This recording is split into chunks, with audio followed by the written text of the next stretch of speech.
you run a business or you're starting a business and you're not leveraging business credit, you're selling yourself short.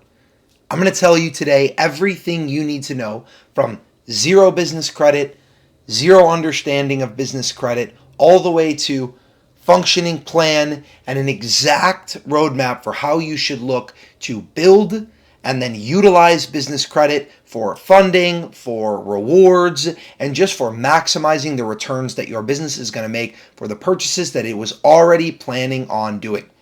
Now, I know a lot of business owners come into the space and they don't understand business credit. That's totally fine. Business credit can be very confusing.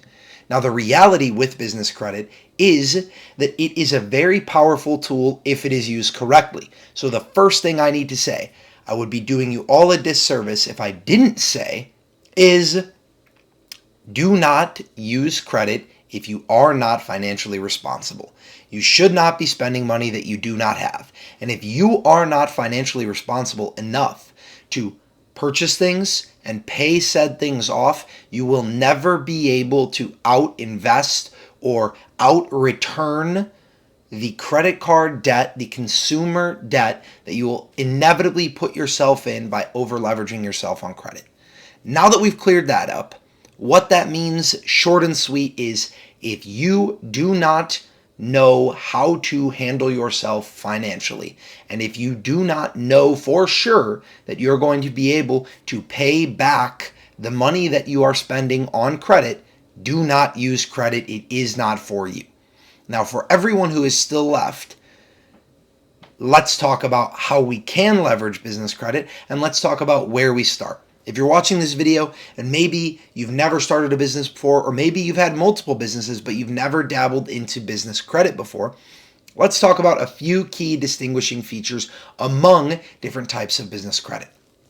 First, we're going to have personally guaranteed and not personally guaranteed. What's the difference here? One is a credit line for your business, but that is achieved or earned or given by a check on your personal credit.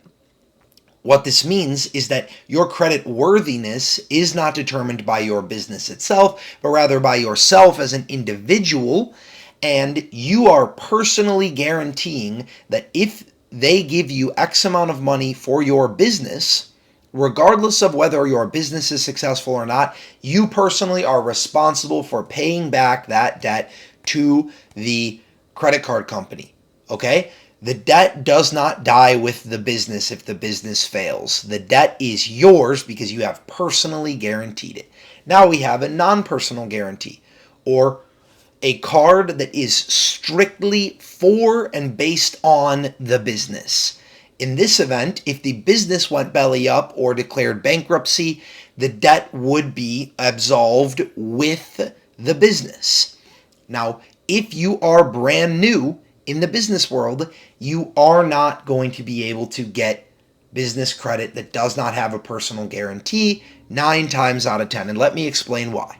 If you start a brand new business and you go to a bank and you say, hey, I need a line of credit, which is essentially them saying they're going to loan you money. Well, that bank uses your financial history, your financial track record, to determine your credit worthiness and how much money they can comfortably loan you with the idea that you are going to repay it. Now, if you started a brand new business that has no financial track record, no history of success, and no real experience with credit, they are not going to deem you credit worthy enough where they will give you a card without a personal guarantee. Obviously, there are exceptions to this. There are cards, there are even loans that you can get that are strictly for business and they do not have a personal guarantee. Now, that is not the vast majority of them. The vast majority of you watching this video with little understanding or experience within business credit are going to be on this side, the personal guarantee side. There is no problem with a personal guarantee because it will actually allow you to build business credit and to strengthen that credit profile of your business while actually allowing you, in general, higher limits, more spending, higher level and higher quality cards and loans, because your personal credit is going to act as the guarantee and is going to place you in a higher threshold or level of credit worthiness than you would be in if you just applied on a small or brand new business. Okay? Now let's talk about what business credit cards I would recommend. And unfortunately, because most people are going to be in this camp, there are some limitations around your credit worthiness as an individual. If you have bad personal credit or you have a bad personal credit history, you may be limited to which business credit cards you would be able to apply for and receive. Now, if you are good credit, I'm not talking about 800 plus, I'm talking about 650, maybe 700, something in that ballpark. There are a lot of great options for you on the business credit side. My personal favorite being the Chase Ink credit card suite. Now, I'm actually going to drop my referral link for the Chase Ink credit card in the description of this video. Whether you get it through me or not, it's a quick and easy way for you to access the Chase Ink portal to see the exact cards that I'm going to talk about in this video. So, the Chase Ink credit card suite has 4 main credit cards. It has a card that is their top of the line, their number one best card that has a $200 annual fee. It has great spending across different categories, spending rewards across different categories. It has 0% APR for your first 12 months, and it has no foreign transaction fees. It's a great card, but for the majority of new business owners, I don't think a $200 annual fee card is necessary or justified strictly because of the quality of cards that they have for lower or no annual fees. Now, this card comes with sign-up bonuses as high as 150K, normally in the 100K points range. In general, Chase Ultimate Rewards points can be redeemed at 1 cent per point, meaning 100,000 Chase Ultimate Rewards points could be redeemed for $1,000 in travel or cashback or whatnot. This means even a $200 annual fee card is easily offset by the sign-up bonus in the first year. It's just beyond that, you may not have as much justification for having and holding a card that has such a high annual fee cost. Even though in the grand scheme of high-cost cards, it is still low. Now they have a second tier card that is a $99 annual fee. This is also a very nice card. This card has a similar sign-up bonus. It has similar rewards back. It also has no foreign transaction fees and 12 months 0% APR. The biggest difference here is you are at half of the annual fee and you have slightly reduced benefits on some of the extra stuff that you get by being the card holder.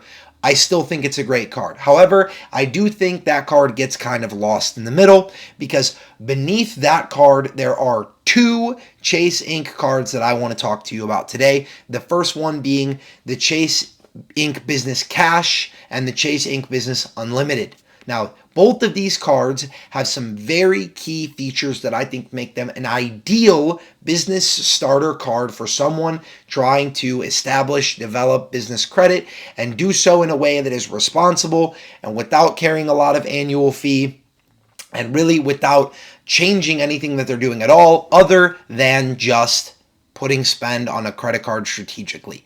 Now, both of these cards come with an average 75,000 point sign-up bonus. I've seen these sign-up bonuses as high as 90,000 at times. Again, this would be $750 to $900 in cash back or travel rewards redeemed within your first year, assuming you hit the MSR, which is the minimum spend requirement. Now, both of these cards have that same 75 to 90K sign-up bonus range. Both of these cards have 12 months, 0% APR, which means you can purchase things on this card, and as long as you make your minimum payment every month, you will accrue no interest for your first 12 months of spending on the card. Obviously, you still have to stay under the credit limit that they provide to you, and you still have to make your minimum payment, and then at the end of that 12-month period, you will still have to zero that balance out to avoid any interest or trailing interest. But for someone starting a new business that doesn't want to strap their cash flow, this is a great way to spread out some purchases over the span of a full year or 6 months or whatever you'd like within 12 months, that you don't have to go and pay everything off in full, right the same month that you purchase it. So not only do they have a nice sign-up bonus, not only do they have 12 months, 0% APR, but they also both have a good spend categories for their cashback or point rewards. Now, the Chase Inc. Business Cash Card has more specific rewards, meaning that the rewards are tailored to certain categories, for example, office supply stores, and you can earn up to 5x points per dollars in these categories. And this would be the type of time where you need to do some research into the exact categories and where you're spending money as a company and see how you can leverage that card to actually get as much spend in those high redemption categories versus your categories that are outside of that, because those categories are all just going to be 1x points, whereas the Chase Inc. Business Unlimited card is more of a catch-all card with a higher multiplier for all of your spend across the board, but lower special category spend.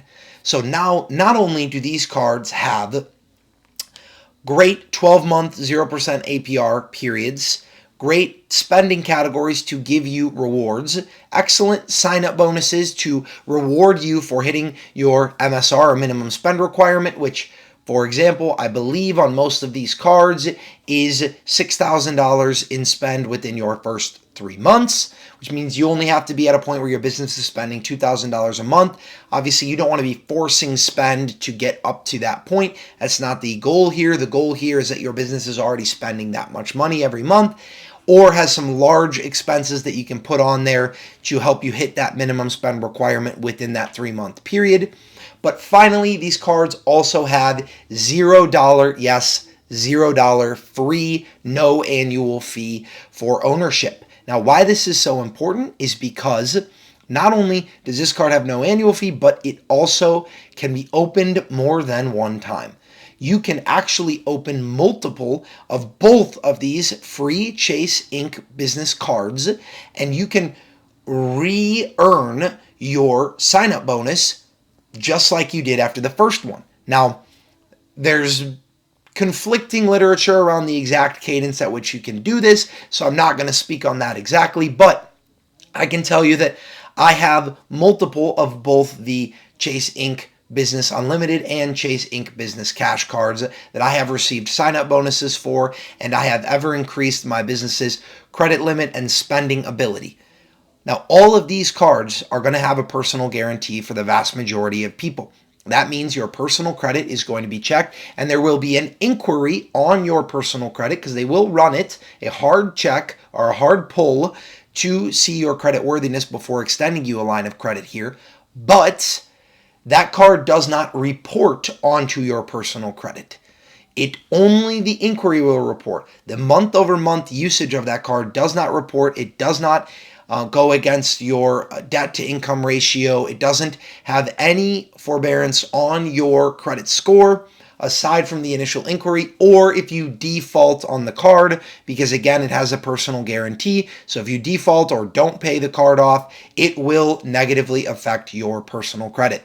Now, like I said, I'm going to put my link in the bio or in the description below. So if you are interested in opening this card, you can click directly in that link there, and it will take you right to the page where you can apply for the credit card. I believe the general rule of thumb is you need over a 650 credit score to get approved for this card, but I've seen people get approved with lower. I've seen people not get approved with higher. So it does depend on a couple other features as well of your credit report or credit history.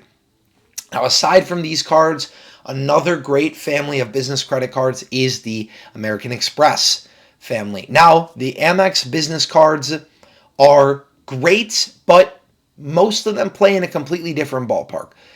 On the other hand, you do have the Amex Business Blue Cash and the Amex Business Blue Preferred. Both of these cards are $0 annual fee.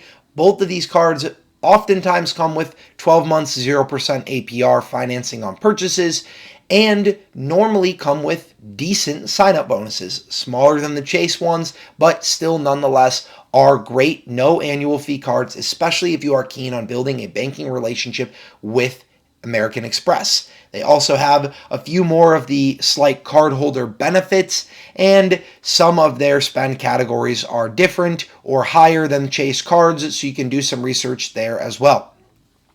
I will also be posting my link for the Amex Blue Business Plus in the description if you're interested in that card. It's a card that I have had and held for a long time, and I'm a big fan of. Again, $0 annual fee is where I think every small business owner should start their journey in business credit. Now, the next cards above these, there's the Plum card. I don't think most people should be thinking about that. The Business Gold and the Business Platinum card. Now, the Business Gold card just got an annual fee increase to $375 per year. For most people, this card does not make sense. However, on occasion, you may get an opportunity to open this card with a very increased sign-up bonus, or potentially your ad spend or spend in general lines up perfectly with the categories for the Amex Gold business card, and maybe it might make sense to you at least for a year, maybe 2 years. However, I do think for most small businesses, it's hard to justify the $375 annual fee. Now, this card will also have a higher MSR, or minimum spending requirement, to earn this sign-up bonus. So, for example, I just got a special mailer offer just a few days ago for my cleaning business, and it was for 125,000 points, so a very elevated sign-up bonus offer from the typical 90,000. 125,000 Amex points is worth roughly $1,250. So obviously way offsets the value of the annual fee. However, I will need to spend $10,000 as my minimum spend requirement within the first 3 months, rather than Chase's 4 to 6 range. So that means, my business has to be spending in those thresholds. For me, we are, so it doesn't matter. It makes perfect sense. For some people, that may not be the case. So once you have taken an inventory of these cards, I'm not really going to talk too in depth about the Business Platinum. With the $700 annual fee, for most people that are starting up in business credit, it's probably not the right move for you unless you are a very frequent traveler. Then the lounge benefits and travel perks might be worth offsetting the annual fee, along with the fact that you can get sign-up bonuses for this card up to 200 or even 250,000 Amex points for hitting minimum spend requirements. However, minimum spend requirements are normally $15,000 or $20,000 spend in just 3 months. So definitely some heavy spend required to hit those MSRs. But once you've taken an inventory of these cards and you've made a decision that makes the most sense for your business, you will apply as a business with your EIN, and they will probably, again, ask for a personal guarantee with your Social Security or tax ID number. This is how you are going to start building your business credit, so that at some point in the future, you will be able to get non-guaranteed, non-personally guaranteed lines of credit or business loans for your business that are based only on the creditworthiness and financial history of your business itself and not of you personally as an individual. If you guys enjoyed this video, there's going to be a lot more content coming in the realm of business finance and business acumen, and how you can do little things to greatly improve the success and margins of your business in the long run. These are small changes that can make a big difference over a long period of time. If you are putting all these purchases on a debit card, let's say your business spends $3,000 a month, all of those purchases going onto a debit card, 1, have no fraud protection or very minimal. 2, are probably earning 0 or very small rewards or cash back for that spending. And 3, you're not building any business credit or any validity from a financial sense for your business. That is why I think it's so important that you take this step when you are financially equipped and ready, because the same person could spend that exact $3,000 per month, and they could be eligible for 2 sign-up bonuses for 2 different Chase Inc. cards, or a Chase card and an Amex card. you could open both of these cards, get well over $1,500 in sign-up bonuses. You could earn, let's call it, 2x points back on this spending, meaning over the course of the year, if you spent $36,000 at $3,000 a month, you would earn another $75,000 on top of the $150, putting you at $225,000 in net points, worth over $2,000. That is pure profit, goes right into you and your business and your ability to spend it and use it however you would like, that you would have otherwise not seen at all. Plus, you are giving yourself more fraud protection. You're building your business credit in case you need to get a loan or do something like that in the future. And you are also giving yourself an opportunity to scale into larger purchases or things like that that you may not be able to buy on cash, because your first cards are going to come with lower limits, and only by using and paying off these cards, and you can do so over 12 months with a lot of these cards, are you going to be able to get increased limits to make larger purchases to grow your business at a higher rate. So guys, if you enjoyed this video, make sure you hit the subscribe button, hit the like button, leave any questions you have in the comments. Both of my referral links will be in the description of this video, and I will see you guys in the next video.